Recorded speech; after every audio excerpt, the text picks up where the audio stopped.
Hello students, आप सभी का मेरे SYY एजुकेशन चैनल पर स्वागत है। आप सभी को मेरा नमस्कार। स्टूडेंट्स, हमारा चैप्टर चल रहा है matter in our surrounding, class 9 chapter number 1। और इस चैप्टर में हम एक्सरसाइज के क्वेश्चंस कर रहे हैं, इंपॉर्टेंट क्वेश्चंस कर रहे हैं। कई क्वेश्चंस हम कर चुके हैं, इंपॉर्टेंट टर्म्स इस लेसन के ऊपर कर चुके हैं। उन सभी वीडियोज़ को आप देखिए। आज का जो हमारा क्वेश्चन है वो है why ice at 0 degree centigrade more effective in cooling as compare to water than water. Water से ज़्यादा आइस कूलिंग इफेक्ट क्यों देती है? आइस कूलिंग इफेक्ट क्यों देती है 0 डिग्री टेम्परेचर पर? इसका रीजन क्या है, इसका क्या कंसेप्ट है, ये हमें आज लर्न करना है। इससे पहले कि मैं इसको समझाऊँ, आप सभी मेरे चैनल को सब्सक्राइब कर लीजिए, बेल आइकन को ऑन कर लीजिए। तो चलो स्टार्ट करते हैं आज का सॉल्यूशन। इससे पहले वाले वीडियोज़ में मैंने इंपॉर्टेंट टर्म्स आपको समझाई हैं और जो लेटेंट हीट का कंसेप्ट वो अच्छे से समझाया है। तो आपको लेटेंट हीट क्या है ये पता होना चाहिए इस प्रकार के क्वेश्चंस का आंसर देने के लिए। तो लेटेंट हीट क्या है? Latent heat is form of energy that change the state of the matter. Matter की स्टेट चेंज करती है, एक स्टेट से दूसरी स्टेट में चेंज करती है, उसको हम कहते हैं latent heat that not increase the temperature of the matter. जो मैटर का टेम्परेचर इंक्रीज नहीं करती, केवल सॉलिड से लिक्विड और लिक्विड से वेपर और वेपर से सॉलिड या वेपर से लिक्विड, इस प्रकार से चेंजेस करती है, उसका टेम्परेचर इंक्रीज नहीं करती, उसको हम कहते हैं लेटेंट हीट। अब यहाँ पर है कि आइस ज़्यादा कूलिंग इफेक्ट क्यों देती है? तो जो आइस है, आइस को हम जब अपने हाथ में पकड़ते हैं तो आइस मेल्ट होना स्टार्ट होती है। तो मेल्ट होने मीन्स वो अपनी स्टेट चेंज कर रही है, सॉलिड से वो लिक्विड स्टेट चेंज कर रही है। और स्टेट चेंज करने के लिए उसको हीट की आवश्यकता है, एनर्जी की आवश्यकता है। तो वो लेटेंट हीट अब्जॉर्ब करती है। कहाँ से अब्जॉर्ब करेगी? हमारी बॉडी से। जब फीवर होता है तो फोरहेड पे आइस पैक रखा जाता है। जब आपको चोट लगती है पैर पे, हाथ पे, जहाँ भी स्वेलिंग हो जाती है तो उस पर आइस पैक रखा जाता है कूलिंग इफेक्ट देने के लिए। तो जिस बॉडी पार्ट पर हम उस आइस पैक को यूज कर रहे हैं वहीं से वो हमारी बॉडी से हीट गेन कर रहा है, हीट अब्जॉर्ब कर रहा है, इस फॉर्म में, एनर्जी की फॉर्म में। और ये जो एनर्जी हमारी बॉडी से ली जा रही है, हमारी बॉडी पार्ट से ली जा रही है, वो उसमें किस फॉर्म में अब्जॉर्ब हो जाती है? Latent heat. जब तक पूरी आइस वाटर के फॉर्म में चेंज नहीं हो जाती, वो एनर्जी हमारी बॉडी से लेता रहता है और वो उसका टेम्परेचर इंक्रीज नहीं करती, वो 0 डिग्री रहेगा। आइस का भी, वाटर फॉर्म का भी, सॉलिड फॉर्म का भी 0 डिग्री और लिक्विड फॉर्म का भी 0 डिग्री ही रहेगा। लेकिन किस फॉर्म में एब्जॉर्ब है वो? उसमें लेटेंट हीट, हिडन हीट की फॉर्म में रहती है, जो स्टेट चेंज कर रहा है।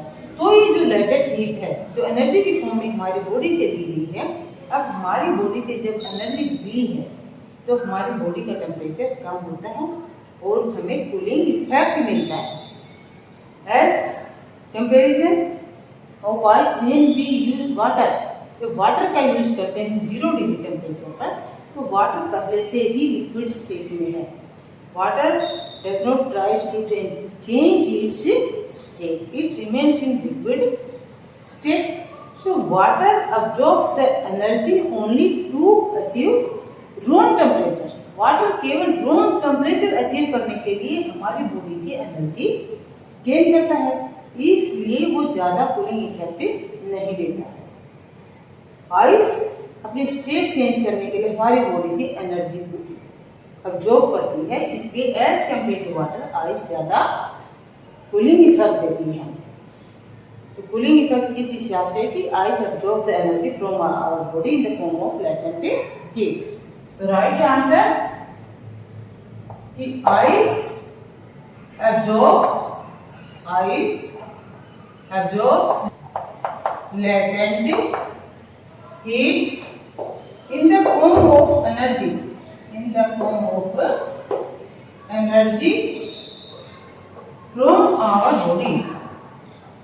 from our body, parts, किस पार्ट पे भी हम यूज करें वहां से? To melt. So ice is more So ice is more effective in cooling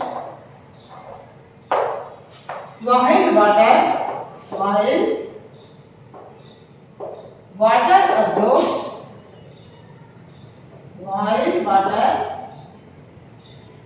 absorbs energy to gain room temperature.